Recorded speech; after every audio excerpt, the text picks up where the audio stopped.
So let's see how Rondae's doing. Rondae, touch.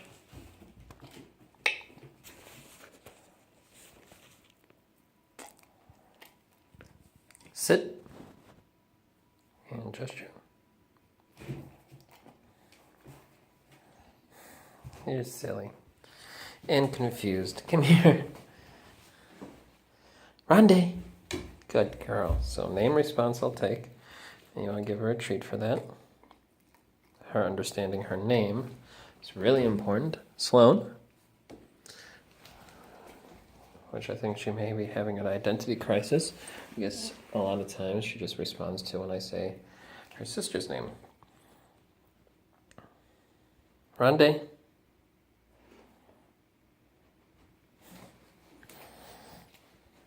Down.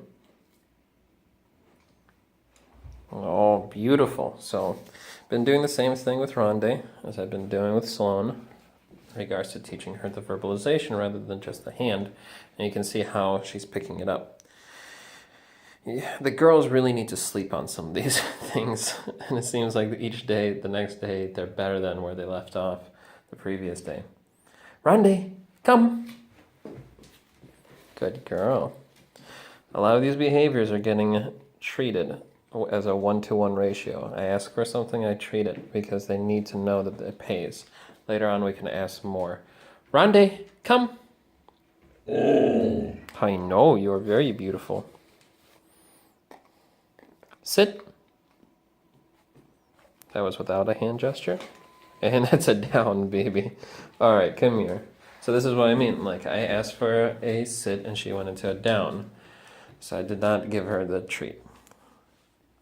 Down.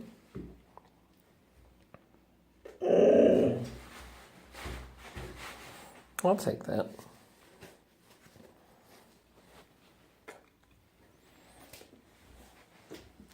Touch. So she doesn't go for it. I know you know what that is. You remove the hand. You may present it again after a second or two delay. I wait for her to look. I'm going to actually take it away out of the environment now that she's looking. Touch.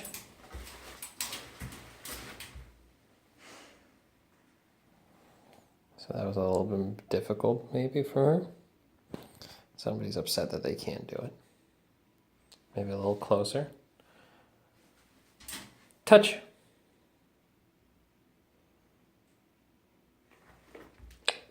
There you go, I know. She's a little stubborn about doing that behavior. She was doing really well earlier today. Stay.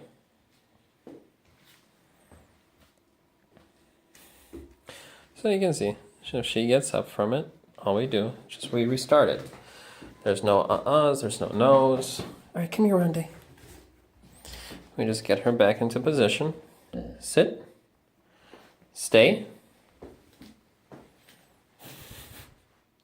Since they're not going into competition obedience, I don't care if she chooses to lay down, if I tell her to stay.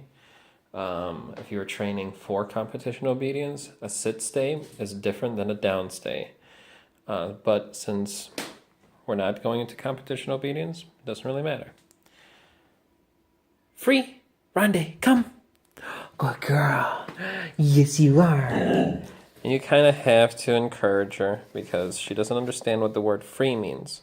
That means that she can get up from this stay. I've been doing a lot of work where they don't come back or they don't come to me after the stay. I actually come back to them.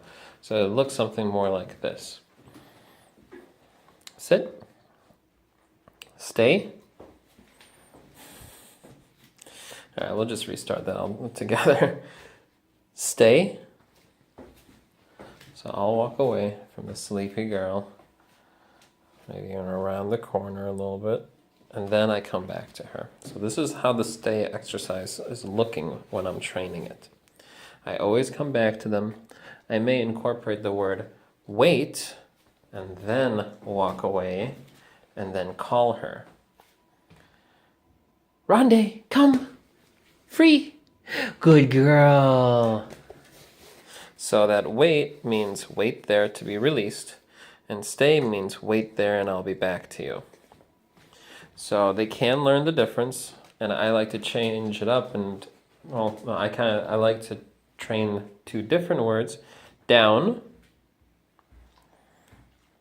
I like to train two different words so that they know the implication of what is expected of them in that behavior. There you go. I know it just took me a little bit. Sloane.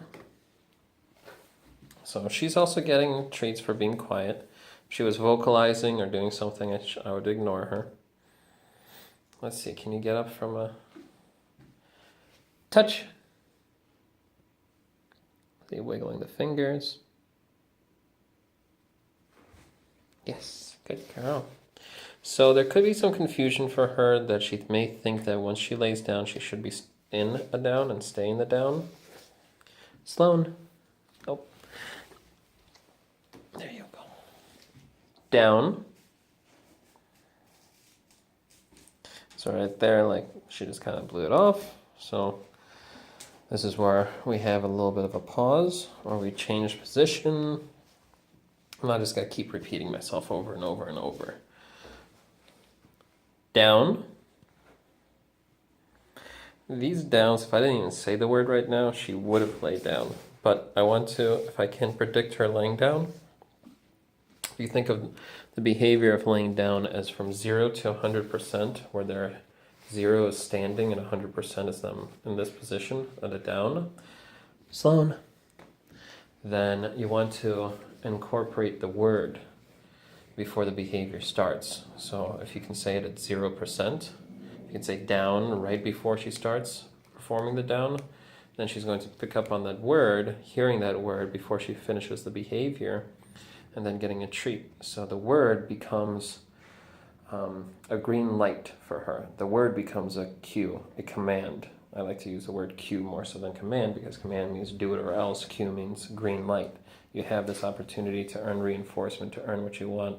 Later on, we can use this as a please behavior, so that if she lays down, then I'll throw a toy or I'll give her what she wants. And it doesn't have to be food. Rondae, free, come. Good girl. Yes, you are. Such a good girl. Such a good girl. So you sometimes have to egg them on to come to you. But each time I'm doing that, I'm incorporating the word come, and then the cheerleading right afterwards. So you can always fall back on just trying to make yourself more exciting, so that Sloane, you can come out. And also releasing Sloane when she's being very calm and not vocalizing. So she was laying down and I wanted to let her out. Hey girls. And then you can also work on both of them together. Hey girls. Hey girls. Without even saying anything. Just trying to excite them. And if they sit down, they get a treat. So basically, in a state of arousal, or meeting people, or standing in front of people, your best bet is to sit in front of them to get what you want. Girly girls. Girly girls. My sweet, sweet girls. And I'll try to getting them amped up. Ooh. Ooh. Ooh. See right there too. She's offering me the down, as I mentioned before. Howl. This was when I was trying to get Rondae to howl. This was when I was amping up Sloane. There you go, you get one more. And then so what I'll do is just walk around, invite them over. Who's the sweetest girl? Rondae, you can come too. Hey, sweets. Hey's my girl. I know. Whoa, whoa, whoa. Whoa, whoa, whoa. Whoa, whoa, whoa. And you can, if one of them isn't sitting, you could always give the other one a treat. But I wanted to wait until Rondae sat to begin the treat process. But, if you're in the kitchen or if you're somewhere else and if you tell them to sit or one of them sits and the other one doesn't, you can always give them, the one that sat, a treat. So that, there is almost like a loss of opportunity punisher going on that, Sloane just sat. I kind of missed that opportunity. She just sat, and I would have given her a treat, showing to Rondae that, this is appropriate behavior, and she missed out on that opportunity because she was standing or, not doing behavior that you want. Of course, it's not such a big deal to do that. Right now, water for her is more reinforcing than another piece of chicken, just because she could be dry, it could be a little salty. You really have to work with their reinforcers. They may seem what could be stubborn at times, but really is that, if they don't want to work for you, they're not going to work for you unless you have something willing to work for. Their social interaction is also going to be important for them, and and the reason they keep playing and doing certain things is because they enjoy it, and if it feels good, and if it's fun. Rondae, you're not going to have nice things if you keep doing that. Come here. Yeah, you. Sit. So rather than telling them no when they were chewing on that rug right there, I'll redirect her. I'll ask her to come over here and do something else. Oh, sweetie. Yeah, recycle. So just kind of building in this automatic behavior that when you come up to me, hey girls, hey sweetie, hi sweetie, hi sweetie. They get reinforced with this. This is physical affection, physical touch. Some dogs find this reinforcing, some dogs don't. But, I'll keep petting her, and she sat down, so I keep petting her again. If she were to have jumped on me, then I would have stopped any type of attention towards her. And then I stop touching her, I stop petting her, and then I may come in again if she remains in the sit. So, yeah, and then you're just going to lay down. All right, let's take a little break. I think all of your brains are a little bit of a mush. Yes, you. Hey, sweetie. So your training sessions can be anywhere between 1 to 2 to 5 minutes. Then take a break. Sit down with them, love on them. Rondae is a bit of a mush. One, you can just putty her anywhere you want, and then she can just stay there. I think they're a little bit more interested in the landscapers right now. They're being very good. And so when they see landscapers like this, and they don't bark or howl or anything like that, you can also offer them a treat for that.